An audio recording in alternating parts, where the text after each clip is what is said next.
Good morning. So, I'm driving into work this morning and I'm thinking to myself, wow, I'm feeling peace. There's a level of contentment, peace, enthusiasm. Not just like, yeah, life is good. No, like looking forward to the next thing, looking forward to enjoying this day. I love this kind of weather. It's brisk, um, a little even damp, uh, and just promising to be sunny and whatever today. And there's something that comes over me when I take those breaths in on those kinds of days as far as how the air makes me feel. And overall, I'm kind of in a peaceful space in like how my life is kind of rolling along. Now, if you have those moments, can you look back to remembering having a moment exactly like that and then having that contrasting moment in the middle? Like recently I had a lot of electrical issues in my home, and it went for months where it was just kind of evidence that something was wrong. Then it got a lot worse. Then one electrician came out, didn't seem to really investigate we didn't even look at where it actually ended up being. But we found other little things, and my brain says money spent, problem still exists. He didn't want to come back out because of a distance thing. He didn't realize how far away we were. And so he gave us a name of somebody else. That guy came out. We found the problem. So we thought, at least we found a major problem. Fixed it. When he left, we thought money well spent.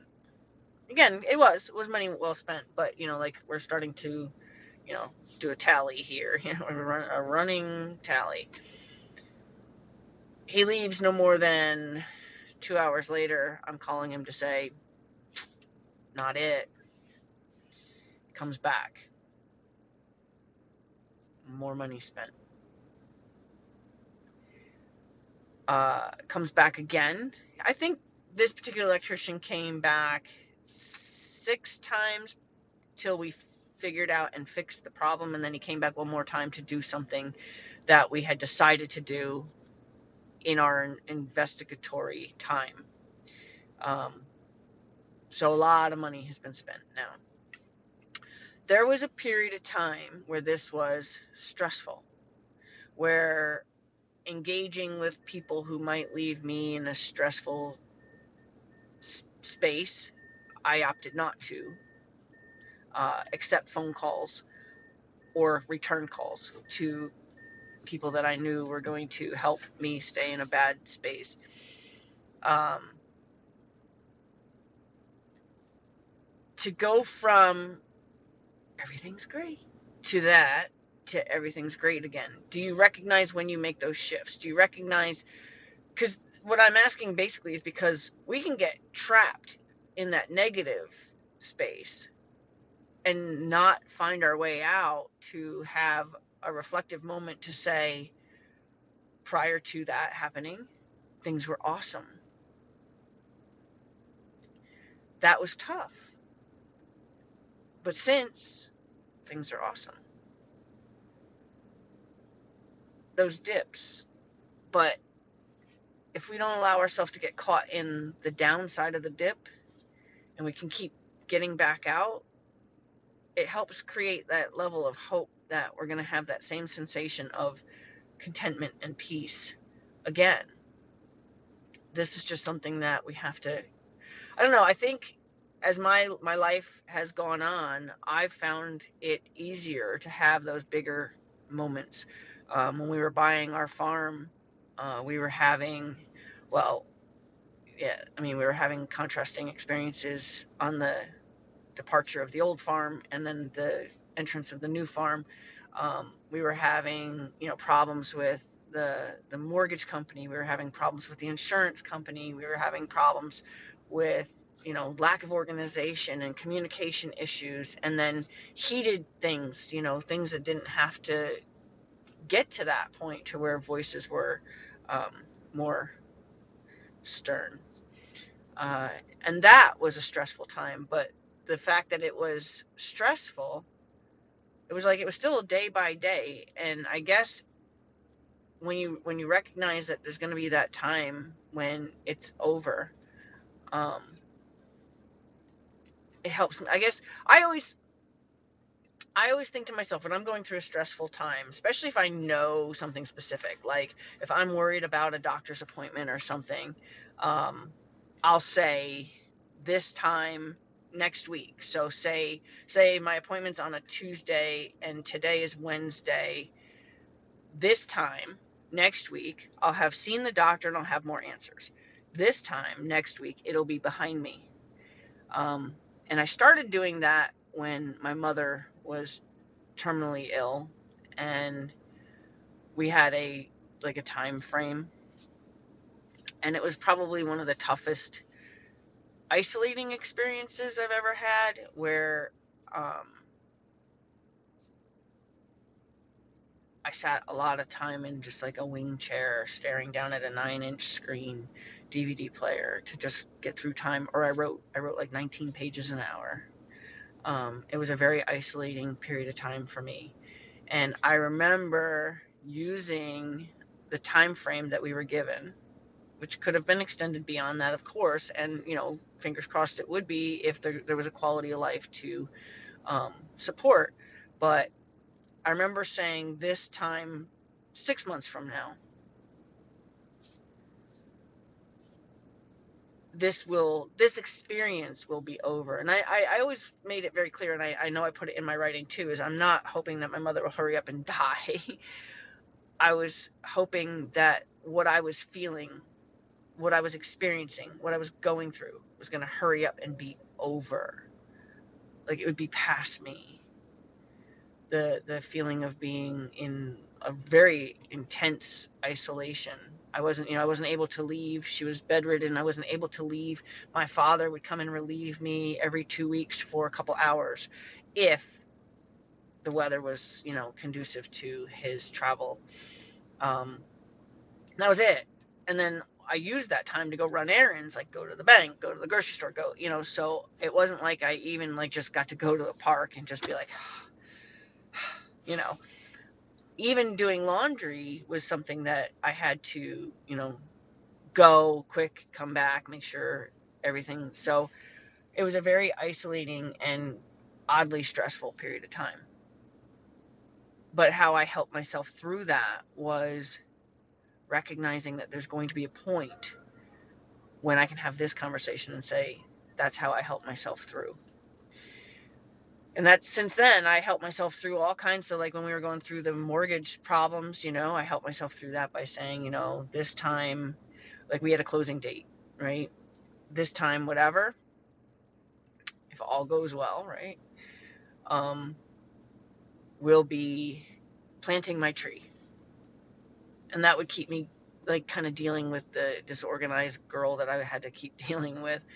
And the guy who the mortgage man, like the mortgage agent or whatever you would call him, he was completely hands off. She was like my liaison, but she was terrible, and we ended up having to keep contacting him directly, like, listen, like she's not telling us what we need to do here, so can you at least either tell her to tell us, or can you tell us, and it was very, very stressful. But to be able to go through all of those stresses, knowing that there's going to be another side of it,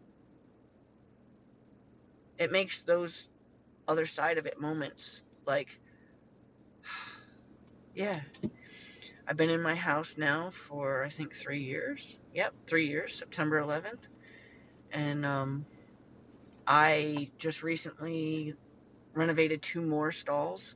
We renovated the necessary number of stalls to get us here, and then with the amount of horses that I had, and now I've acquired more horses, so I've needed to create more spaces, and I've just renovated 2 more stalls. And I'm like, I walk past my round pen and I envision what I would do different there. Maybe I would want to make it bigger. Maybe I would want to put another round pen someplace else, because one space would offer like a place for audience right? A place for like a sound system and audience. I have, you know, I have dreams, and it's to be able to sit and say, I'm actually dreaming again. I'm actually seeing visions again of what I want to do next, as opposed to spending time with the conflicts of worrying about, is my house going to burn down? Right? Like that was a legitimate worry. Like people were suggesting I did not stay in the house. Um, I was taking showers in the dark. I discovered that I was grateful that I had saved a box of candles. Um, and, I was living by candlelight for the most part. I had basically turned everything off except for the refrigerator. And then one day, it was like the day we were going to finally fix it. Like the day before, the afternoon before, and I came home and my refrigerator took a shit. And the very next day, the electrician was coming, and we were going to finally find this problem. We were going to finally fix it. And then that's 6:30 in the morning, like there's another contrasting experience. Like there's 6:30 in the morning, I'm driving to Lowe's with my horse trailer to go buy a refrigerator. So that way when we get the power back on, I have a refrigerator. When I realized my refrigerator took a shit, I contacted 2 people and said, do you have room in your freezer?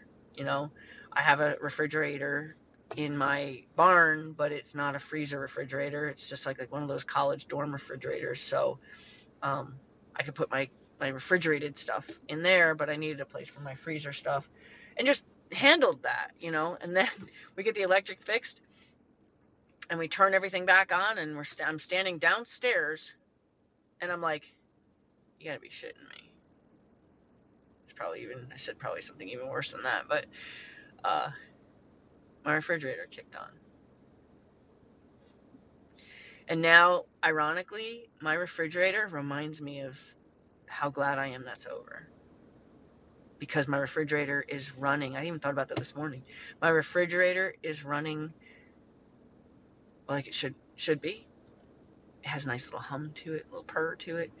Not where it's constantly kicking on and off. And it's kicking on and off hard, because it's trying so hard to do what it's supposed to be doing, but it's not getting enough juice to do it. And to just listen to it now, it's like, and that's probably what even set this whole mood off, was being like, wow, like I don't like, not taking a shower in the dark that didn't do it for me. But definitely listening to that refrigerator just sounding like it's supposed to sound, knowing that it's just over. And sometimes when I look up to there's a light in one of my fields, and I look up to that and it's not kicking on and off. It was a mercury light, so when it would kick off, it would take a while to warm back up and start back up, and then it would kick right back off. That was affected by what was happening. And to see that just shining bright. Once it turns on, it stays on until the sensor, till daylight, and then it comes off. Like when you have those times where things are just so stressful, even if it's like financial stress, which this was, but it was also just the puzzle stress. Like, why can't we figure out what's wrong? Like, knowing that I kept making a connection between that light I just spoke of and my house, and knowing that nobody believed me that they could possibly be connected, was another stress I personally was experiencing. Because I kept saying, you don't understand. I know that light isn't the problem, but whatever the problem is also impacting that light. And I said that from the beginning, and I stuck to it, but I stopped bringing it up because I was being yelled at for continuing to insist it had something to do with that light. To look back now and be like, do you ever have that, like, where something was so bad, so stressful, like heated conversations and just emergency situations, and people saying, why are you sleeping in that house? I would be staying in a hotel if I was you. Or why don't you go ask somebody to crash at their place for a while and whatever until we get this sorted out. To go through all that and then to now just listen to that refrigerator purr. It's over, right? Like, and I knew there'd be a point where it'd be over, and it's just over. So I guess that's what triggered this thought. All right, I gotta go. Bye.